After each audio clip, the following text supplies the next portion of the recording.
It is there where this famous miracle happens. 2 fish, 5 loaves of bread. It multiplies, feeds 5,000 people. I want us to look at it today. I want us to look at how Jesus gives us insight on how to lead with leftovers. It starts, the tension rising. The sun is going down, and the disciples are starting to get stressed out because they hadn't fed the people yet. They hadn't eaten yet. And the people can't be traveling at night. It's too dangerous. So there's the disciples are on edge. And then Jesus asks one of those, roll your eyes questions. It's a roll your eyes question. John chapter 6, verse 5, he says, when Jesus looked up and saw a great crowd coming toward him, he said to Philip, where shall we buy bread for these people to eat? Now, this is a roll your eyes question. This is what the disciples would say privately is a dumb question. Because he's sitting here thinking, now, Jesus, you know how much money we got in the treasurer. As a matter of fact, you picked the thief to be the treasurer. And he's been stealing the whole time. You know how much money we got, but I can't say that to you because you're Jesus and you might kill me. So I ain't going to say that. So he actually does the math. He goes over and counts, but you can just see him rolling his eyes. Okay, Jesus, let me go and count and see how much money we got. Let me see. 1, 2, 3. Oh, Jesus, we got enough for everybody to get one bite. It's gone. Everybody got one bite. That's how much we got. I want to talk about the moments when Jesus asks dumb questions.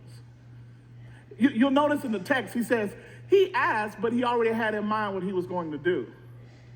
He asked, you gotta ask, why would Jesus ask a dumb question? Because he wanted him to do the math. He wanted him to add it up and see that logically this can't happen in what we have in our resources. This can't happen in our own power. This can't happen in our own strength. I need you to know the logic, and I want you to do the math early on so that when we get on the other side of the miracle, if we had enough money, you would say, we did it. But now that you know that it's an impossibility, when we get on the other side of the miracle, you're going to look up and say, if it had not been for the Lord who was on my side, I don't know how we would have made it through it. I don't know how we would have made it through it. There are times when Jesus wants you to do the math just so you can come to the conclusion, it's not in my power. It's not in my strength. I can't do it in my power, but I love it. Jesus' dumb question gives way to a dumb idea. Andrew walks up and he comes up with this little boy, and he had anybody in here ever had a dumb idea? Anybody ever had a dumb idea? Anybody, come on, raise your hand if you had a dumb idea. If you had a dumb idea and you knew it was a dumb idea, but for some reason you still felt like you had to say it, although you knew it was a dumb idea. But before you said it out loud, you wanted everybody else to know that you knew it was a dumb idea. So you start off by saying this.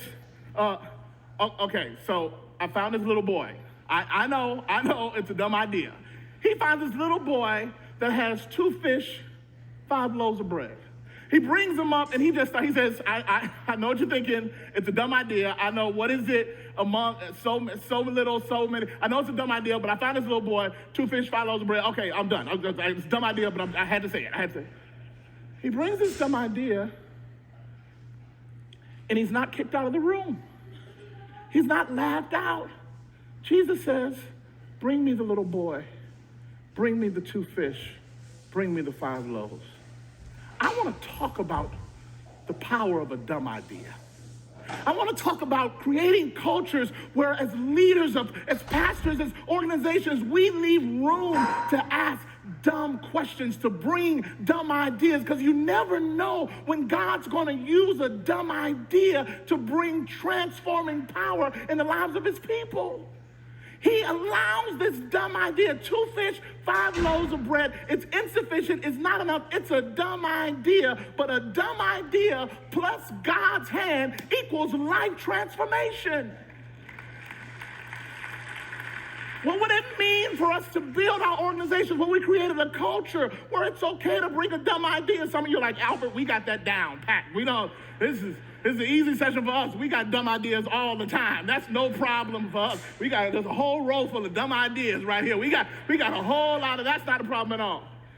But it's it's amazing to me when you look at who Jesus is and what Jesus does. He oftentimes will specialize in using dumb ideas. Just ask Moses. Moses had a problem with speech. He had a problem with speaking clearly and articulately. So you can imagine how crazy it was for God to say, hey, Moses, I need somebody to go talk to Pharaoh and tell him to let my people go. But,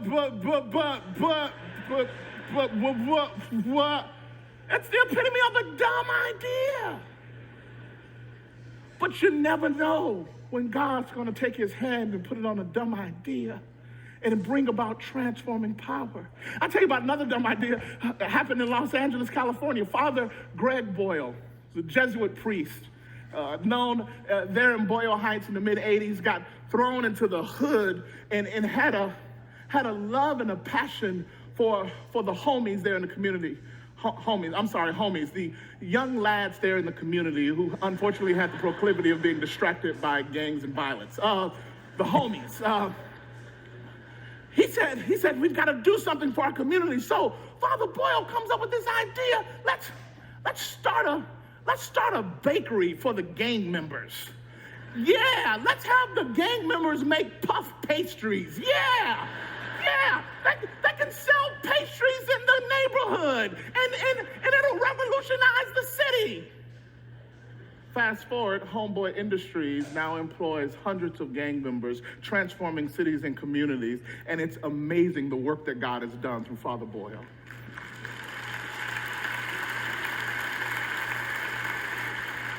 Don't underestimate the power of a dumb idea. God adds his hand to a dumb idea, it can turn into life-changing transformation and powerful impact in a city or a community. Do you celebrate dumb ideas? You create a culture where it's okay to say it out loud, regardless of how crazy it may sound. Create a culture where dumb ideas get attention on the floor. Second thing that happens, he comes up with the little boy, and he's got these 2 fish and 2 loaves of bread. Can we just talk about this little boy for a minute? I know we usually talk about the miracle here, and we talk about how powerful the miracle is. Can we just talk about where did this little boy come from? Who is this little boy? And you mean to tell me out of all these people, he the only one that brought something to eat? Like, he the only one that got some food? Like, we're talking 5,000 people. As a matter of fact, it's 5,000 people. That's just men. They didn't even count the women and the children. So if every person had at least one boo and a shorty, and we're talking about 15,000 people. I'm sorry, boo and shorty, significant other and biological offspring. We're talking 15,000 people, and he's the only one that brought a lunch. Why does he have a lunch? Why does he just have a lunch? I could just see him. Was he at home that morning? And I could just see him in the kitchen making his lunch and stuff. And his mom saying, "What are you doing?" He says, "I'm going to be with Jesus today, and I'm just packing my lunch." And I can imagine she says, "You don't need to pack a lunch. You're going to be with Jesus. You know, he's going to provide. He's going to do some miracle. You know, your Aunt Agnes went to a wedding last week, and he turned water into wine. Said it was some of the best stuff she ever had. You don't even have to worry about just go." But I'd imagine he said, no, I want to pack my lunch. I want to bring what I have. And he packs his lunch, he brings what he has. Jesus uses what he brings to create a miracle. What if Jesus is going to do the miracle? But what if he's going to do the miracle by using what you bring? What if nobody brought anything? What the miracle happened? We'll be talking about this story today. What does it mean for you to pack your lunch? Not assume that Jesus is going to provide everything. What if Jesus is going to use what you bring for the miracle that he wants to bring forth? What does it mean for you to pack your lunch? This little boy, he comes as a dumb idea. He packs his lunch, and then watch this. He gives his lunch to Jesus, and he gets out of the way. He packs his lunch, he gives it to Jesus, and then he moves out of the way. You look in the passage, we don't see the boy anymore. I think one of the most key things we can do as leaders is to pack what we have.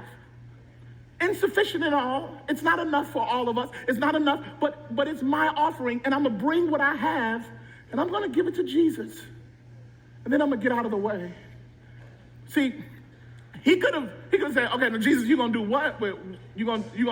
Well, I never fed 15,000 people with it before, but maybe if you cut the crackers this way, maybe you broke them all to pieces. No. He didn't. See, some of us, we give it to Jesus, then we try to instruct Jesus along the way.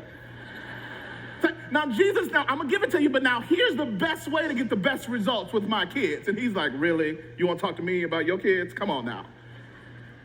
He gives it to Jesus, but he doesn't stick around and try to give instructions. He gives it to Jesus, and then he gets out of the way. And when he gets out of the way, he's able to discover the awe and wonder of God's amazing hand. Imagine being the little boy. I know we talk about Jesus and the miracle. Just imagine, keep the camera lens focused on the little boy. Imagine being the little boy watching Jesus with your lunch bag. He gives it to Jesus. Jesus reaches in and pulls it out. Reaches in and pulls it out. Jesus starts feeding 5,000 people. Imagine being a little boy watching.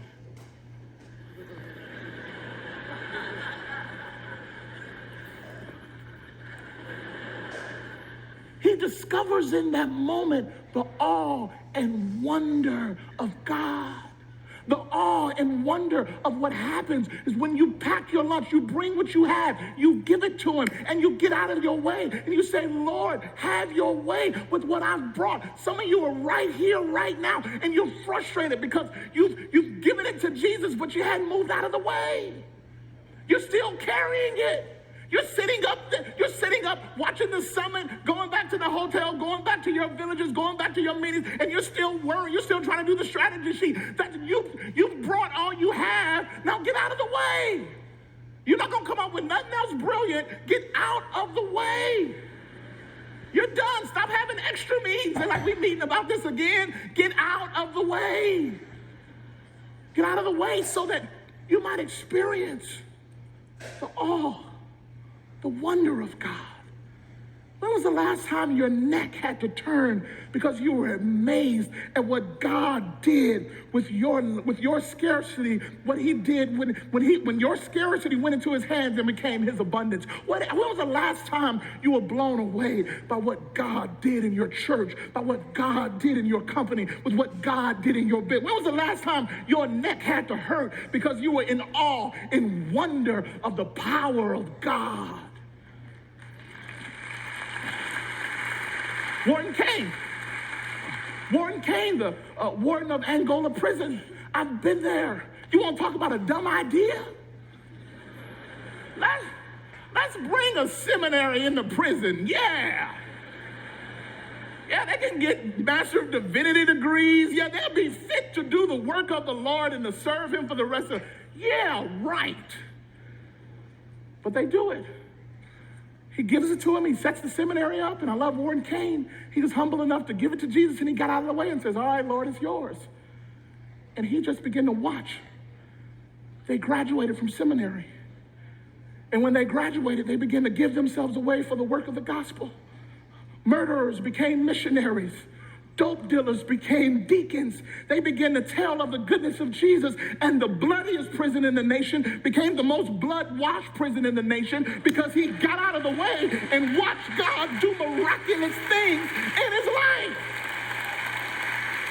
What would happen if you get out of the way? I don't forget, I flunked out of high school. I got my GED. Never thought I could be smart. The trap Satan set for me. You'll never be smart enough. You'll never be good enough. You'll never learn. You'll never be able to put anything together. So on January 23rd, 1994, when the Lord saved my soul, he blew me away because he says, Albert, I want to use you. I want you to start preaching the gospel. And I started pastoring. And I went to college, and I went to seminary, and I planted a church 3 years ago, and it grew to over 2,000 people in a matter of 3 years. And look at me now. I'm faculty on the Global Leadership Summit of 2015.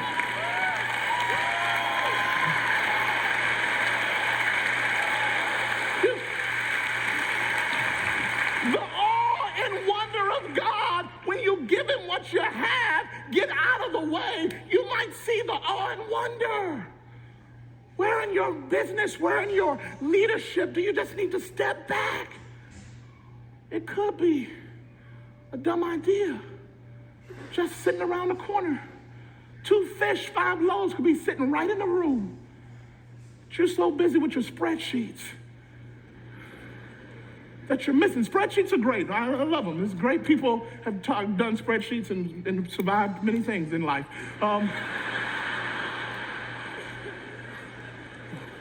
But if you got a spreadsheet, but you don't know how to spread on the floor and pray and call to the Almighty God, then you've missed the best part of being a follower of Jesus Christ. He got out of the way. The little boy saw the miracle. And the next thing the text says is they ate till they were full. They were full. I'm from Mississippi. My mama can cook. I know what it's like to be full. Yeah, I'm talking about a good meal. I'm talking about one of those meals where your stomach, when you just got to scratch your stomach for no reason. I'm talking about full, this idea of full, where one time I was so full, y'all, I laid down in the bed. And you know how you lay down and you wake up kind of from a nap, and you be like, woo, my shirt's so tight.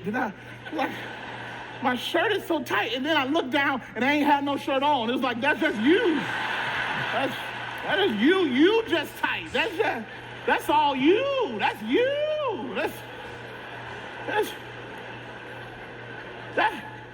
That's how they were. The Bible says they ate till they were full. They were filled to capacity. It's the picture of abundance. It's the picture of more than enough. As a matter of fact, everybody was